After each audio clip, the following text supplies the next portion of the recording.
Hey, everybody, welcome to That's Good Stuff, the show where we review pop culture's newest releases. And this week, the newest release for us was Heretic.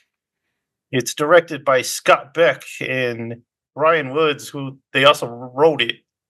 It stars Hugh Grant, Sophie Thatcher, and Chloe East. And what's his name? Who am I thinking of?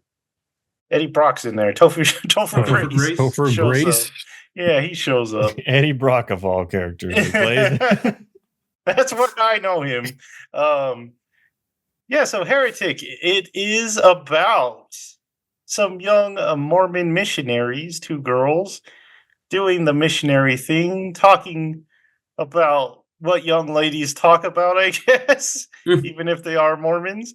And they visit a man on their list who would like to be shared with about the LDS church. So they go to his house, and he's happy enough. He's a happy enough guy. Invites them in, even though they shouldn't be going in there because they have to have a woman present. That's the Mormon rules. So they kind of go in. It's raining and it's about to storm. So they're like, okay, you do have a woman in there, right? So he invites them in for some apple pie, which they can smell. It smells pretty good, right? Blueberry. Oh, blueberry, yeah, not apple. That is pivotal to the story. Pivotal. So they go in there and they kind of talk to him about his religious beliefs and stuff. And it's a pretty good debate.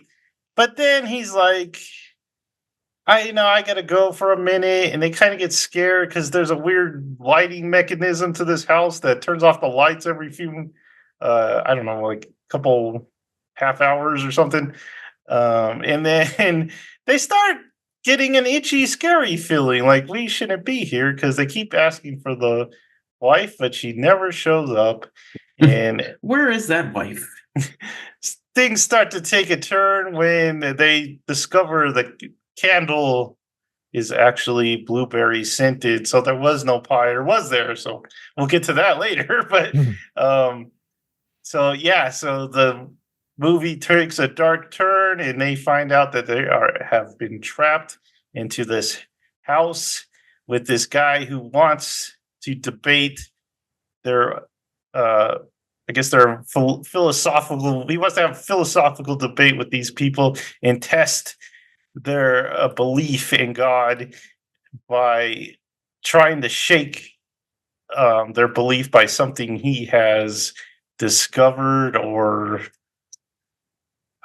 I won't get into it too much because that would be big spoilers, but we're going to get into spoilers because this is a spoiler podcast. It even says it on the thumbnails for you guys now. So I don't forget, because I used to always forget to put it on the description, but we always talk spoilers. So let's get into it. Heretic, I thought was a pretty good movie. What did you guys think? We'll start with Jared since he's kind of the horror guy. So what did you think about this movie, Jared? I have never seen a horror movie in my life. Oh, shoot. Only watches fairy tales and cartoons. In what? Cartoons. Oh, I thought you said cartons. Yeah, I thought you said cartons. I enjoyed this movie. It started off with a great conversation. The very beginning? Yeah. She was like, man, I saw this crazy stuff. I guess it's kind of relevant to what happens in the story. Yeah. Yeah, I guess so. I liked it. I was kind of hoping for a little more. Horror? Huh? Horror? I said a little more. A little more what? Oh, just a little more. A little more of the movie?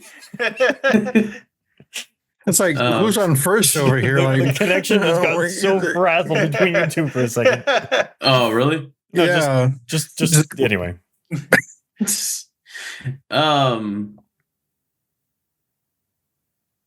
I'm having a hard time talking about the. It's a weird one to talk about for sure. Yeah. I You really wanna like Hugh pass the Grant. ball? I like Yeah. I Hugh always Grant. like when he's like a little creepier. Yeah, take it, Michael. Oh, All right. this was a weird one. See? I'll say off the bat. I'll say off the bat that I do think it was mostly a really good movie. I like most of it. I was fully in on this movie. Like, this is intriguing. Mhm. The two main characters, yeah, leading to it. I felt like the conversation. You have to explain to me why you think that it melded into it, because I kind of thought it was going to play more. I mean, I guess she kind of went to the disbelief door for a second, because you could tell she was kind of like more intrigued by their conversation about the guy doing naughty or the naughty video she watched in the beginning, but she was bringing it up in this kind of weird, awkward way. So I felt like there was going to be more of a kind of temptation on her part or a challenge on her part through it, but there really wasn't, in my opinion. It also kind of bounces from ideas too much to me, because we're in the main room with the pie, and they're just kind of he's just asking weird questions. They're having like the debate back and forth of what they believe, blah blah blah blah. Then you get into the secondary room where he's like, you can leave anytime you want. You just go through these doors and you're free to go. And they're questioning everything because he's super creepy man. It's like, sir, you could, I don't know, you could go about this a little nicer way. You don't have to be so creepy. But and then he lays out all his things. I like the back and forth in this. Are we talking full spoilers? Yeah. Okay. Go ahead. I like the back and forth in this thing where he brings up each of like the resembling things or what could have inspired the death of Christ, stuff like that. But then she hits back. She's like, well, you're just picking and choosing what age your arguments. They had a good argument back and forth between the complexities there, but then it kind of shifts because it's like they're dealing with, I mean, I guess it's all leading to what he believes the ultimate religion is at the end. But I feel like the kind of themes or concepts they're dealing with shifts a little too drastically for me. Like, I like the kind of puzzling things and what's going on in that room, and him doing the whole explanation with the Monopoly thing. I thought was really fun, kind of the iterations and like the new vogue of what that religion could be or whatever in the sense, or yeah, but It was a lot like surprisingly like Martyrs, if you've ever seen that movie. Um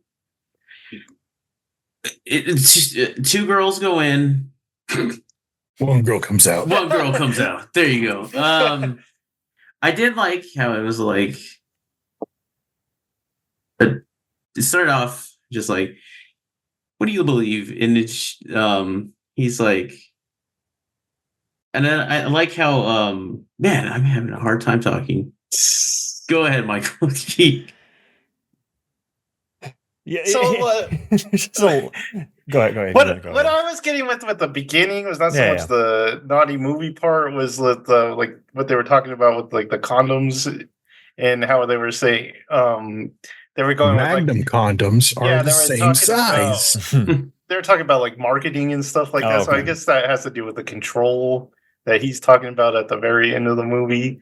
But yeah, keep going if you had something else. So we basically have this kind of like more. I enjoyed that middle part most. I enjoyed the puzzling where they're having the arguments and that he's putting forth his case and they're trying to have to decide, because it went very much like Death Parade. If you ever seen that anime, where it's like choose the door, like, or they have two doors basically. It's like, hey, you gotta, the choices you make and the doors you go through, they don't really see it till the end, heaven and hell. Anyway, but they have the door disbelief and belief, and I like them challenging things. And she just kind of wanted to escape in the sense. And I kind of wish there was a bit more to the background of the darker haired chick, because she was, I didn't expect her to be the steadfast one, but she was the steadfast one. Yeah. So I feel like they could have delved into the characters a bit more, because I feel like they were just kind of blank slates of two victims rather than getting to know them well enough to understand their difficulties, rather than you're just getting presented with this interesting idea of an evolution of a religion to a point of the basis of all, which is control.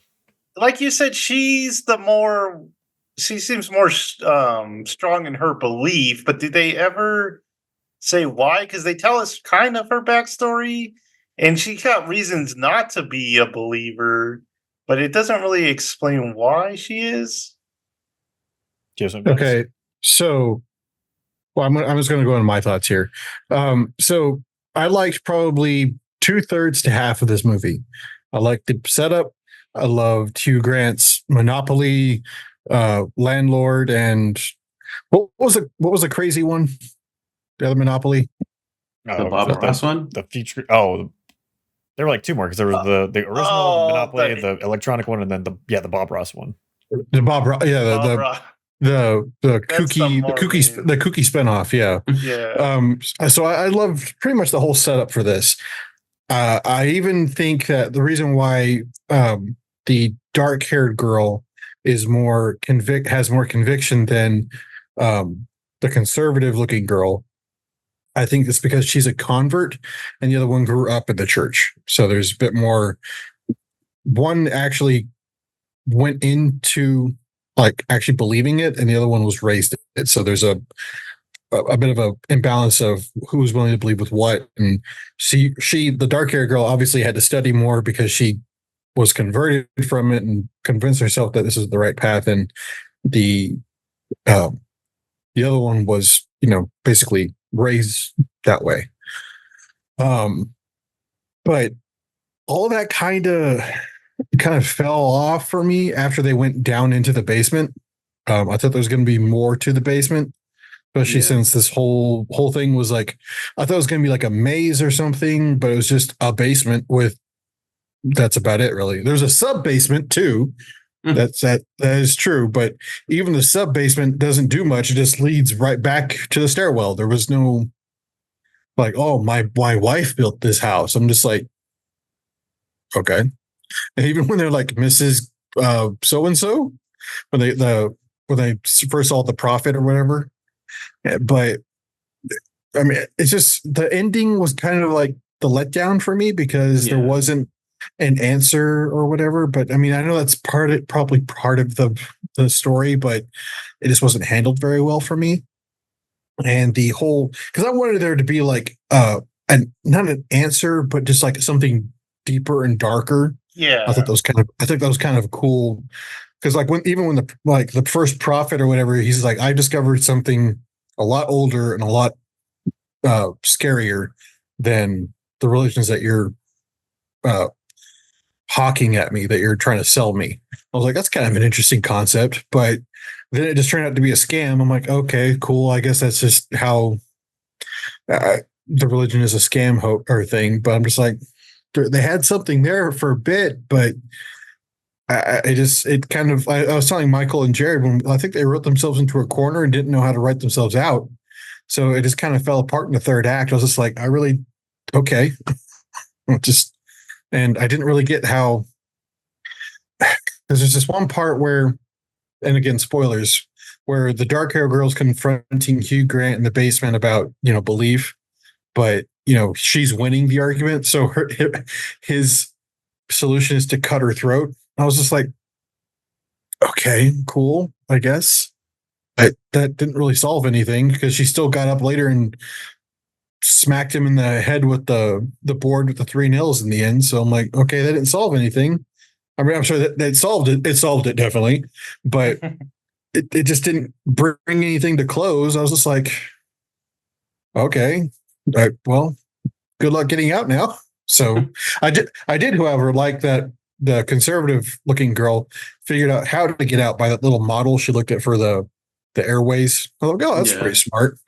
But yeah, it's just like 2/3 of this movie was very well written, and in the last third, I felt like kind of got rushed. But I don't know. What do you guys think? Yeah, like I was saying, I like the two-door things, but it's also like he kind of plays with the, like we talked about, the control was his ultimate religion. Even like he's saying, no matter what choice you choose, I'm still in control, because like she brings up, they both saw the knife. He switched the lock to her pocket because he knew she would be the one to be at the end. He was like, he had understood them enough to be able to control them. And that was his whole point of like, this is what people use for religion, or people what use for the other way. It's like, it's all about trying to make people do what you want, or like control a society to whatever ends he desired in a sense. But where my issues come in is, one, I feel like they could have, I wish it had been his wife and he had they played with like him controlling her in the sense, or like even using religion, like making him believe she was doing something for some sort of religious purpose, something like that. Because she, it's seemingly like she was the religious one and he diverted from that. But with how they had it, where he had a bunch of apparently I don't even know what they were, if they were missionaries or knocker door people. Like I feel like they should have maybe alluded to that. Maybe there was like a signpost I missed, or like a missing poster in the beginning scene that I didn't notice. Maybe there was, I don't know, but I feel like it'd be interesting to have kind of a worry. The switcheroo was a bit much for me when she's figuring out. It's like, it's a basement under the basement. Yeah. I'm just like, oh, okay. Then also it kind of ruins, it is a silly thing, but it kind of ruins the candle moment where you're like, there's still pie. Like, why not just have her drink something and die? Like, why is there still pie? I don't understand that. That was weird. I didn't really mind it up to that point. It was whenever we get to, so dark-haired chick dies, he goes down in the thing, and then like the chick there was just a lot of useless violence. Like she gets stabbed with the razor blade for seemingly no reason, and then she has to crawl out just because she has to be bled somewhere. But yeah, because she climbs, goes back around, comes up, then just turns around, and he's just poofing there. We were talking about that. Like he has, throat stabbed. He's apparently climbing up behind her silently, and she turns around into a razor blade. I was like, why didn't she just close that stupid little? I just do something. I don't know. So that it was just like from basically that point on, because then dark-haired chick stands up and whacks him with a board. I was like, I thought for sure it was Topher Grace. I was like, oh, he finally got in. He's the one going to smack him. And then. And I was telling them, like, I do hate in horror movies when there's shots on the final weapon, or like, because there's a shot on the knife and you're like, oh, someone's going to get stabbed. And there's a shot, like a lingering shot on the board. And I was like, well, he's going to get hit in the face with it or something. It was a little too pointed for sure. Yeah. I do like the whole like philosophical debate portion of the movie, because or like the iteration point that he had, because there's a channel I watch on YouTube called like Religion for Breakfast or something like that. I don't know if that's it, but I think that's it. So I do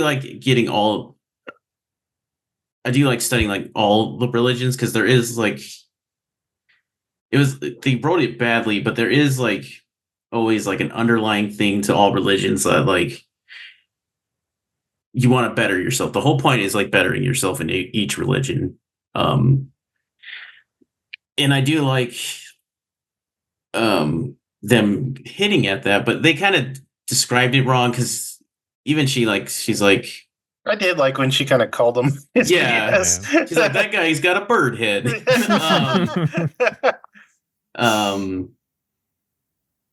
But yeah, if they could like describe it a little better, or like go into that more, that's what I meant. Like, I wish there was more into that. Yeah, I wish there were more tests going through. Yeah, I wish there was more levels, because they even show like the layers of hell, like from Dante's Inferno or something like that. So I wish there was like more layers instead of just the one basement. And then I like the whole, like, there is a proto religion. So I thought there was going to be something older, and like when they go into the sub basement, I thought it was going to get even more wild instead of just like more prophets. I thought there was going to be like maybe a door to hell, maybe something even older, like some different religion, some entity down, something like an entity down there. Yeah.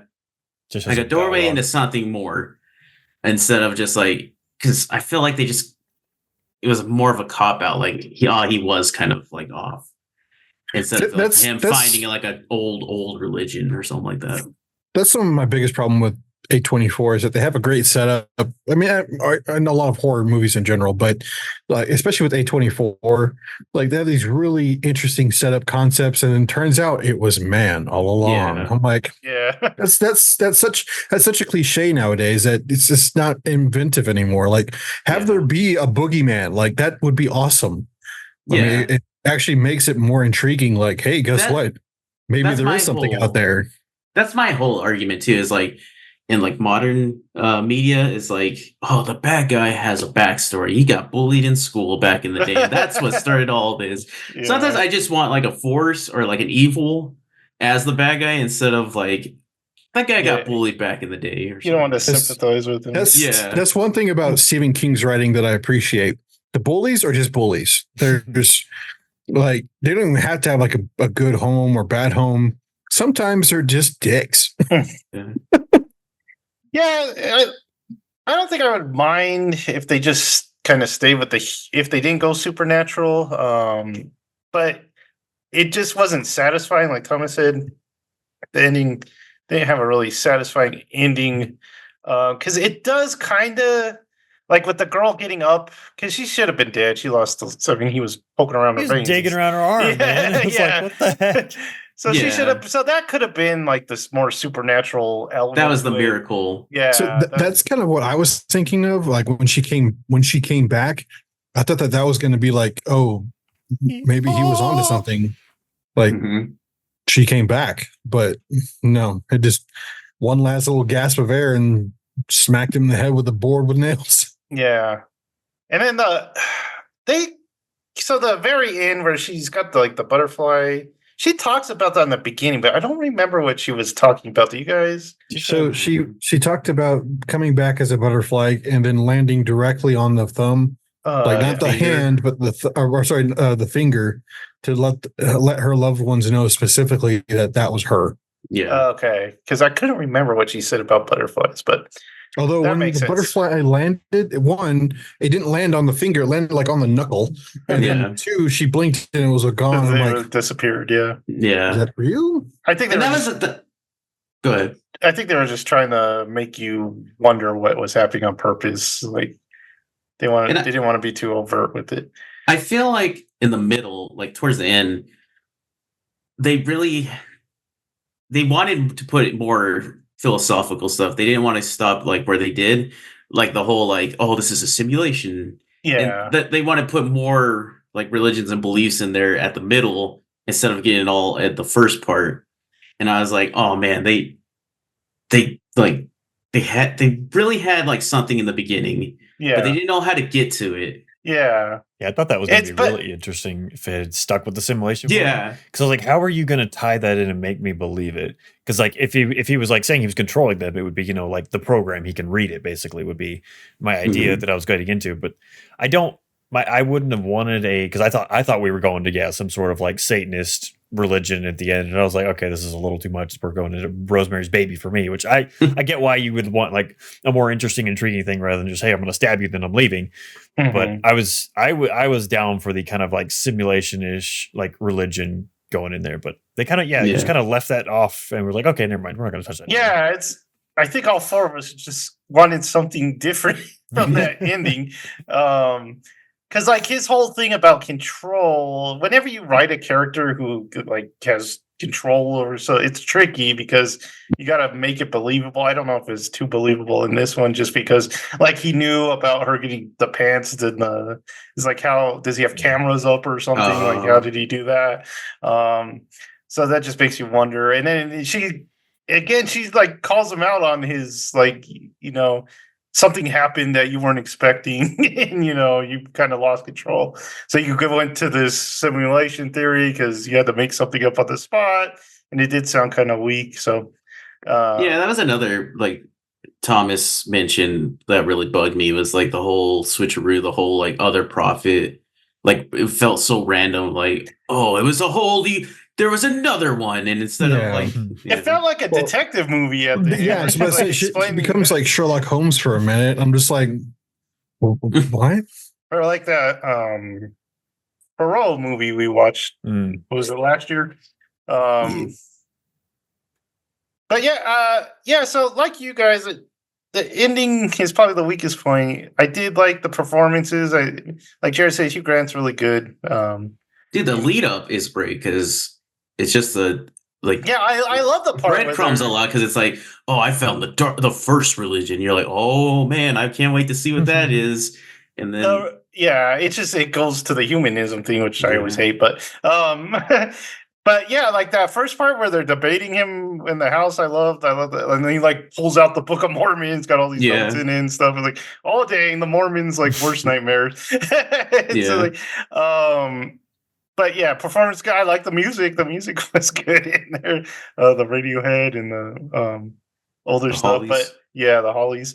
Okay, did that Radiohead like is that a different rendition or whatever? Because it Yeah, did. I that's think the that was the acoustic live version. Yeah. Yeah, it was Okay, 'cause acoustic it- version. I was just like, this is sound like everything's off. Like, what's going on? It's like when you heard it in Guardians, you're like, this isn't the Yeah. studio recorded one. studio This is recording. Yeah, I was like, this is. I know this song very well, and this does not sound like the one I know. Yeah, they Yeah. never do that recording anymore in movies and stuff. It's always that acoustic probably version. too much. Oh, because of the Hollies thing. It's probably Yeah, maybe.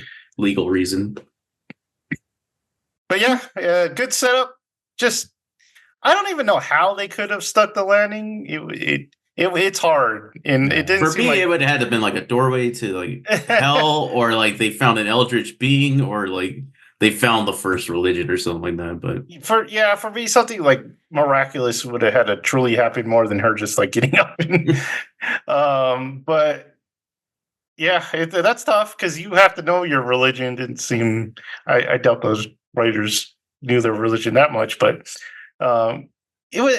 Yeah, good setup though. It was an interesting movie to go watch. It kept you going in the Yeah. theater. Yeah. It's definitely like one of those one watch theater movies. Probably never watch it again for any reason, but I will say, Yeah. if I was promised pie and I turned a candle around and saw blueberry, I'd been like, "Gosh darn it, man! Don't lie to me about pie." Yeah, turns out it's time for this guy to die. He lied to me about pie. There's definitely like a theme of like going into a stranger's house and just like getting locked in a stranger's house. Apparently, you don't quote me on this, but I heard that the writers, like the director and writers, they consulted with Latter-day Saint missionaries and like what would be like the worst thing for you to encounter. Yeah. And what's funny though is if you look at this, one, it's a very, very uncomfortable conversation about their religion where they poke holes, and not just poke holes, but just the person that is confronting them definitely knows more than they're letting on. So Like they're the not whole really polygamy thing. yeah, they're definitely not a Yeah. convert. They're definitely not a convert. They're obviously looking to pick a fight with the Latter-day Saints. And two, getting locked inside of somebody's house while you're on a mission would be like the most terrifying thing. But I think it's kind of interesting that they use some of like the real like. Now I would say life experiences of Latter-day Saints. At least I hope not. But just the actual like. It definitely feels that way that this would be a Mormon's like nightmare. Yeah. And so I just think it's kind of interesting. And honestly, those were the best parts is where we got, an insight to, well, shoot, this would suck if you're on a mission trip doing this. So Also, that line where she's like, I listened to some of those songs. They're pretty funny. Yeah. When she's talking about the Book of Mormon. Okay, weirdly enough, though, in all honesty about the Book of Mormon, like the musical, Trey Parker and Matt Stone have come out and said like they completely respect the Mormon Church. They even have it canonized in South Park that Mormonism is the true religion. Because like people like getting into hair like, oh, I'm sorry, but Mormonism was the true religion. Everybody else has to go to hell. So it's like, dang it. So, all right. Any last words on the Heretic? Oh, I do want some pie. That too. I did not know that was Topher Grace until Michael said. Really? I had no clue. I thought it was Carrie Ellis, like a younger version, like a de-age version of him. I was like, I don't know who that is. It was kind of the voice, and then when he's at the door, like you can't really tell when he's at the church, but for me when he was at the door, I was like, Topher Grace. Got to get the jobs where you can get them, right? All right, so that's going to do it for this time. Like, subscribe. Oh, did you have any theater moments, or did anyone? Oh, I forgot about that. The only thing I had was like, so I was telling them after this because I've only left the theater during 2 movies before, and I had to leave during this part, and it's a weird. So I don't like precision stuff. I guess the other one wasn't too precision-y, but whenever he's digging in her arm. Like when I give blood, I get very like lightheaded and I turn white and I need water on my face and ice pack stuff. Like he's digging in her arm and I felt it coming. Like my face started getting hot. I started sweating. I was like, crap. So I had to run to the bathroom and splash water on my face and come back. And the only other time that's happened was during The Revenant when Leonardo DiCaprio was getting mauled by the bear and he's gurgling the blood and everything. That's the only other time that I've ever been like, I just go to the bathroom Wow. and splash my face. And for some reason during this, like I was like, this isn't that bad. I've seen way worse than this, but it just I think it was when he was Well, When he the pulls babe. yeah. That's when I was like, I was like, I was like, I gotta go. I don't handle that well. I gotta go. well, he ran. Like he gets in there, he like feels around. I didn't like it. So I had to go. I tried to. I had for some reason it was the one time I drank all my water. So I was trying to get the condensation and touch my face with it. I was like, this isn't enough. I had to leave. Dude. The only experience I really had was I had really bad fish and chips, and I was like, Man, No. sad. it's a big disappointment. And Michael apparently had great Mine were ones, so I was like, oh, Good for you, Michael. The only thing I had was delicious coffee. you son of a bitch. I like to rub it in their faces because they give you the whole like he got a little tray. Dude, pot. he What? was a spoiled prince, Joseph. He basically came this close to ordering egg whites. Like that was the level of spoiled that he was. Because we were gonna get popcorn and just waters, but I had some like potato wedges before because my mom had extra, and I was like, man, I'm not hungry, so I was like, I'll get coffee. I get my own pot. I get the sugars and the cream in You had a this whole nice tray. little cup. It's Yeah. basically like Yeah. they came out Himself. pushing a trolley, like, here you go, So dear. the whole time I was just pouring cups and going, "Oh, this It's like is a good movie." we're freaking Harry Potter. Like anything from the trolley, dear. So You're like, I'll take the note. Leave the trolley, ma'am. So I went at 12:40, and I was surprised because there was a lot of people there, but it only made 11 million. So I don't know. They all came to my theater. how much was the budget? It probably wasn't a lot. It's a Yeah. horror movie. But say it didn't seem a like lot it. of people in it either. And it's Yeah. A24. They're never like super high budget. It's pretty much a bottle like movie. They're all in that same. That maze like miniature was probably the most Yeah, it's right. for the budget in that chapel room. All right. So that's going to do it for this time. Like, subscribe, and notify yourself for even more good stuff. And we'll see you next time. Bye.